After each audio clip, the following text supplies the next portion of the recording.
So there's this Rededicate America to God 250 event that happened, and they had Dutch Sheets on.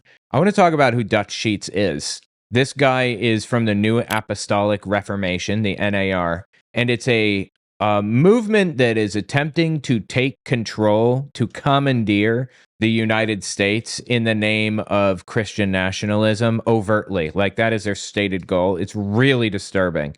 Let me just introduce you to Dutch Sheets. This is from December 1st, 2020. He's about to tell us the horrifying stuff that Biden is going to do when he takes office. The first day that Biden takes office, he will reverse the Mexico law, whatever it's called again, that allows America to fund with millions upon millions of dollars around the world abortions. Trump came in, he stopped it. Right. So Biden is going to pay for abortions around the world, is the claim. Did that happen? No. This is all just completely fabricated right out of the ether. Do you know that the abortion issue is fully and completely manufactured by right-wing extremists? They didn't give a shit about it until about 1980. And in 1980, they decided to start using it as a political weapon. So they start spreading the idea that this is non-negotiable. It's very black and white. Either you are in favor of killing kids or you aren't. It would be like if we decided to pick up an issue of our own, and our issue is something like, we are anti... Yeah, I'm trying to watch what I say for monetization reasons, but say we're anti-pedophilia, right? Now, that's a good position, absolutely. But there are nuances in this conversation. Like, if somebody is 17 years old and they're with an 18-year-old and they're both seniors in high school or something, that's okay. That's an example where, a Romeo and Juliet law. But to parallel this to the abortion discussion, if we wanted to make that the issue and treat it like Republicans treat abortion, we would say, nope, even that is, you're basically taking advantage of children. You can't do that. There is no nuance. It's fully black and white. It's evil no matter what. Two 13-year-old kids dating in middle school or whatever, banned, taking advantage of children no matter what, and send out a force to the schools to guarantee that there are no kids holding hands or anything with each other. They made it so fully and completely black and white intentionally so that it could be used adequately as a weapon, a political weapon. That's where the abortion issue came from. In fact, the Bible supports abortion. It is pro-abortion. Numbers 5:11-23. It is fully and completely just a political tool. That's it. And we can see him using that tool right here, right now. Obama, Bush stopped it. Obama signed the bill, the order to allow it again, and then millions and millions of dollars goes to abortion funded around the world. Thousands of babies are aborted because our taxpayer money pays for that.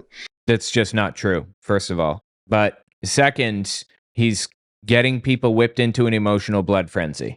There's no nuance in this. It's black and white. Either you are anti-abortion or you're in favor of killing kids. That's the mindset he wants his people to have. This is propaganda. He is a propagandist and an evil scumbag.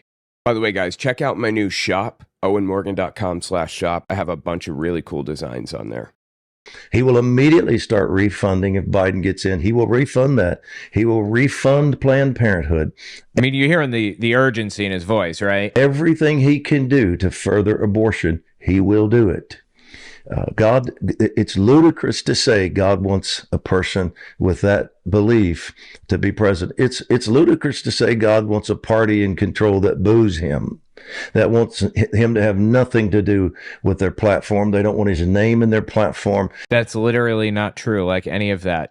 Democrats want God in the platform. God is in the platform. What are you f***ing smoking? They won't say his name in the Pledge of Allegiance.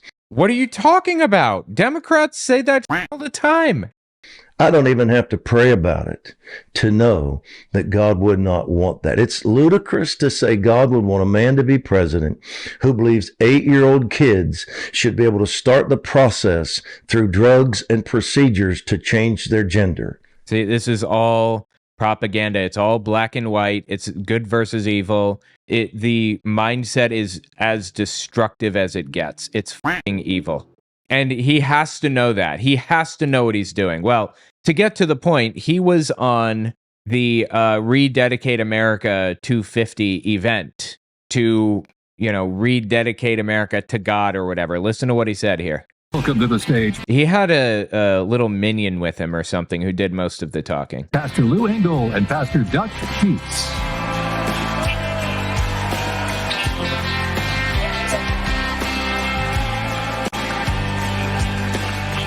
Oh my God, I know who this other guy is. Lou Engle. I know this dude. This is Lou Engle. I totally forgot about this. I just want to say, I want to see an accumulated prayer movement for 100,000. First wave, Bob Jones, the prophet. First wave, he had a vision in 1989 of a first wave of homosexuals coming to Christ. 100,000 would be just the first wave, and it would come suddenly. I've dreamed of this before. I feel like I'm raising this. Men and women begin to pray that God would raise up Saul-like conversions in that community, so powerful that they begin to be the preachers of righteousness in their own communities with radical salvations and healings of AIDS. Come on, stand with. So he just said God gave him a dream that there would be hundreds of thousands of gay people coming to Jesus and leaving gayness behind, and God will empower them to cure AIDS. How f***ing disgusting of him to say that.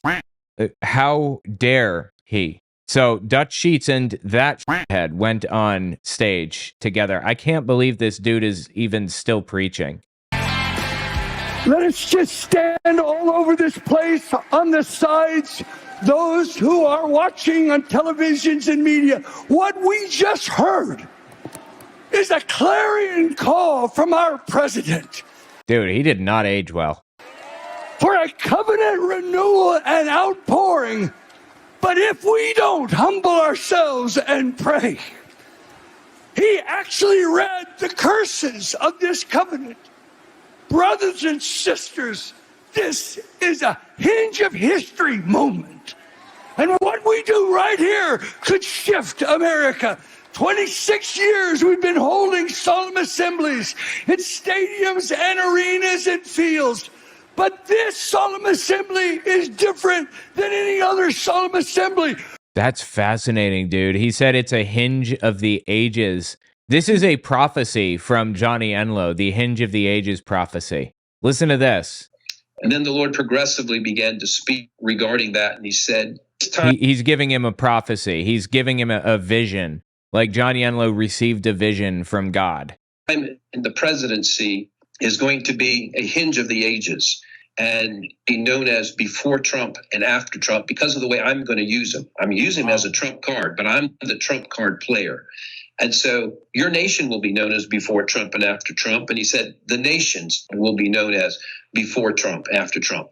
And the Lord, it was like, he's like, I'm really not interested in your all's vote this time. I'm doing it. By the way, 2019, when he said all of this, in 2019. So, just picked a whole bouquet of oopsie daisies on that one, didn't he? Anyway, that's so fascinating that they are continuing to latch on to this hinge of the ages shit. For the President of the United States has called this day, biblically speaking, it was when the kings of Israel called solemn assemblies and the people responded, God shifted the nation and poured out his spirit. I believe we're in that moment right now. And what you do echoes in eternity. But that scripture is fearful. I believe when President Trump read this at the Museum of the Bible, he opened a door for the greatest awakening the Museum of the Bible America has ever seen. That our president would say, if my people will humble themselves and pray, seek my face and turn from their wicked ways, I will heal their land. Brothers and sisters, it's not just a scripture. It's not an exercise of pageantry that we're at today. We must, this moment, before God, who has set a court in heaven, we need a verdict of mercy. And so let us do what the scriptures say all across this nation. Bro, what the hell is this guy even saying right now? What is happening? people watching, would you get on your knees, soil your nice dresses, and say, God, we humble ourselves before you? But why do you need to do that? Why do you need to ruin your dress or your suit or whatever? You don't have to do that. What's the point of this? Are you just like trying to destroy everybody's nice suits that they wear to church? Like, he's literally costing people money right now. Lift your voices and just say, Lord, I humble myself. Lift your voices all across this place. Lord, we humble ourselves. We need mercy. We need a verdict of mercy. Forgive us, Lord, for our trespasses. Right all across this place as we're kneeling before the ruler of nations, Jesus Christ. It says this, if my people will seek my face, make a lifestyle change today. Determine. Bro, if the people are here at this location, they're already as in line with their interpretation of Jesus as you're going to get. These are the nuttiest of the nuttiest nutcases. I am going to set my affections on loving God, not money, not power, but God right now. Yeah, definitely. A preacher who's a filthy fucking rich millionaire minimum is the right person to talk about not wanting money, right?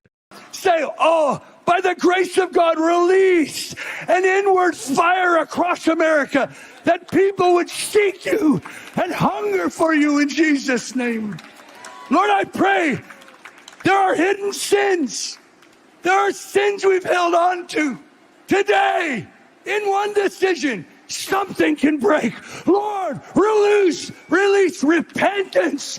Dude, this guy honestly sounds drunk. He keeps slurring and messing up his words. Is it just me? Did he drink a bit too much to calm himself down before going in front of all these people? All across this nation. And now stand with me, for this is the Jubilee of America. Now, if you guys don't know what a Jubilee is, it's referenced in the Bible. It's this old Jewish thing. Every 7 years, they were supposed to forgive debts, free slaves, and do a whole bunch of other things. It was like a celebration. Every 7 days, you take the Sabbath day off. Every 7 years, you forgive debts. And every 7 of 7 years, so every 49 years, the 50th year was a special year.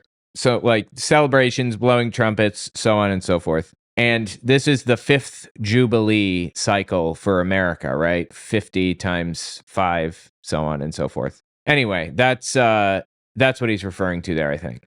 I just created a new website, firesidewatch.com. You can watch videos with friends, and everybody can play or pause the video. I made it so I could collaborate with other YouTubers, but I figured I might as well make it available to everybody. On top of that, you can add videos to the queue, upvote them, and sort by most upvoted. Give it a look, firesidewatch.com. And while you're at it, check out my Patreon, owenmorgan.com/Patreon. You can follow me there for free. Don't clap your hands unless you're willing to do what the Jubilee was all about. For at Jubilee, they all released their slaves. The church has held people in slavery with bitterness, unforgiveness. And on the day of Jubilee, you release all your slaves. Lift your hands and I want you to say, God, I forgive those. I forgave those who have betrayed. God, we ask you, God, what you said on the cross. Father, forgive them. Loose that anointing right now. Release a wave of mercy, a wave of forgiveness that's stronger than the accuser of the brethren. I wonder how many people attended this event. Let's see if we can find out here. People say about 15,000 attendees. One source claims over 50,000, but that's almost certainly not right. Credible estimate is 15,000. Tens of thousands range either way. Okay. We stand in covenant with the people of God, the chosen people of God, the Jewish peoples. We stand in covenant with you. Show us mercy. Interesting. He's overtly saying we stand with Israel. They're Christian Zionists by their nature. So they believe that Jesus can't return to earth until the third temple is built. And to build the third temple, you have to destroy a mosque because that's where, it's sitting on the Temple Mount or whatever, which means World War III, legitimately World War III. The entire Muslim world against the entire Christian and Jewish world is what that would mean. Horrifying. So these people are broken inside. Lift your hands, and I want you to declare a dream that I had, that the president was elected, and on this mall, there was a great gathering as far as you could see, and this people began chanting, revival, revival. Would you begin to chant? Wait. So he says he had a prophetic dream that Trump would win, and then there would be a big, event, kind of like, the 250th rededication to God event or whatever. Okay. And then he did the self-fulfilling bit where he told them to do the rest. Got it. Revival! Revival, God! Revival! Revival! Revival! Lord, we just conclude this session by saying you are extending your hand of mercy to this nation. Millions of prayers have been prayed today and in the past 30, 40 years. You have accepted those prayers, and we say today is Breakthrough Day. Today is Reconnection Day. Today is Recovenant Day. Today is the day that the outpouring of your Spirit begins in our nation. We declare a new beginning for America in the mighty name of Jesus. Wow, the end. Jesus fucking Christ, dude. These people genuinely need help. You know who really needs help? Us. Because these people are that close to power. Disturbing as shit. Tell me what you think in the comments.